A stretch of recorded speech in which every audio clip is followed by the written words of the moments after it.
कल हमने आपसे एक वीडियो शेयर की थी जिसमें हमने आपको जो रीसेंट डेवलपमेंट हुई है नेट मीटरिंग में, जिसमें बताया गया था कि एक तो एएमआर की, और जो सितंबर में नोटिस आया कि अब जितने भी बाई डायरेक्शनल ग्रीन मीटर्स हैं वो कन्वेंशनल मीटर्स नहीं लगेंगे, उसकी जगह एएमआई या एएमआर मीटर्स लगेंगे।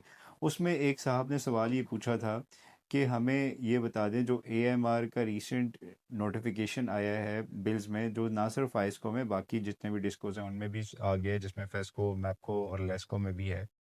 तो क्या ये पॉसिबल है कि जो हमारी नेगेटिव क्रेडिट अमाउंट है, जो हमने एक्स्ट्रा यानी सरप्लस जो ग्रिड वापडा वालों से लेनी है, क्या वो अमाउंट उस एएमआर मीटर की कॉस्ट में एडजस्ट हो जाएगी?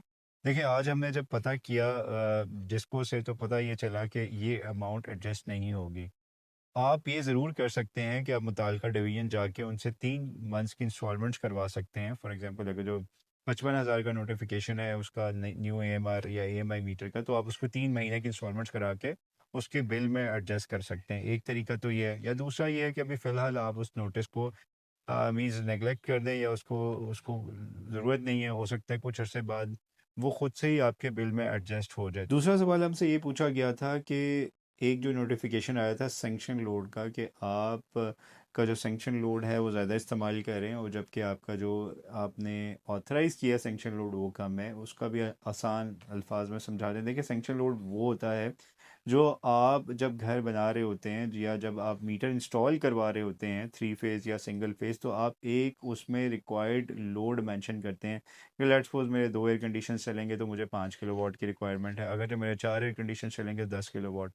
अगर आपने एट द टाइम, यानी कि जब मीटर के लिए अप्लाई कर रहे हैं, जब घर बना के उसकी इलेक्ट्रिसिटी के लिए अप्लाई कर रहे हैं, तो आपने अगर उसमें लोड कम लिखवाया है जबकि आप लोड उससे ज़्यादा इस्तेमाल कर रहे हैं, तो तब ये, अब क्योंकि एमडीआई मीटर्स आ गए हैं, उसमें सारी चीज़ें, या एएमआई मीटर्स जिसको आप बोलते हैं, एएमआर मीटर्स में हर चीज़ नोटिस हो रही होती है।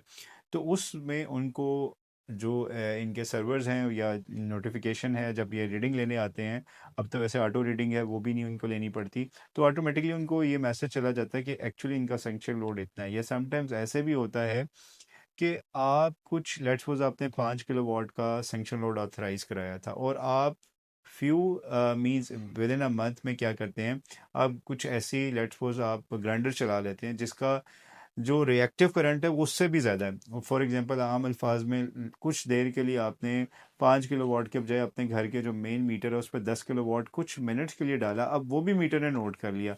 अब क्या होगा, अगर जो वो एमडीआई रीडिंग भी ले रहा है, तो वो आपको पेनल्टी चार्ज कर देगा, या वो कहेगा कि आप इमीडिएटली अपना सेंक्शन लोड इंक्रीज करवाएं। तो ये चैलेंज भी अब आ रहा है कस्टमर्स को, स्पेशली जो नेट मीटरिंग कस्टमर्स हैं। ये पहले चैलेंज आता था कमर्शियल यूज़र्स को, अब ये रेजिडेंशियल यूज़र्स को भी नोटिस आना शुरू हो गया। अच्छा, उस नोटिस में कहा गया कि जी आप या तो एसडीओ से मिले, या आपको 3 मंथ्स की इंस्टॉलमेंट्स करवानी पड़ेंगी सेंक्शन लोड इंक्रीज, क्योंकि एक खास रिक्वायर फीस होती है सेंक्शन लोड के लिए, जो कि लेट्स सपोज 1200 से 1500 रुपये पर किलोवाट होती है। जो हमने आपको रिकमेंड किया कि आपको फ़िलहाल उसकी ज़रूरत नहीं है, ऑटोमेटिकली वो भी आपके बिल में से एडजस्ट हो जाएगा। तो आई होप से जो आपने सवाल पूछा था रिगार्डिंग सेंक्शन लोड का, अब आपको समझ में आ गई होगी। अगर आपका फिर भी कोई क्वेश्चन है तो आप कमेंट सेक्शन में पूछ सकते हैं। स्टे ट्यून्ड, जज़ाकल्लाह खैरा।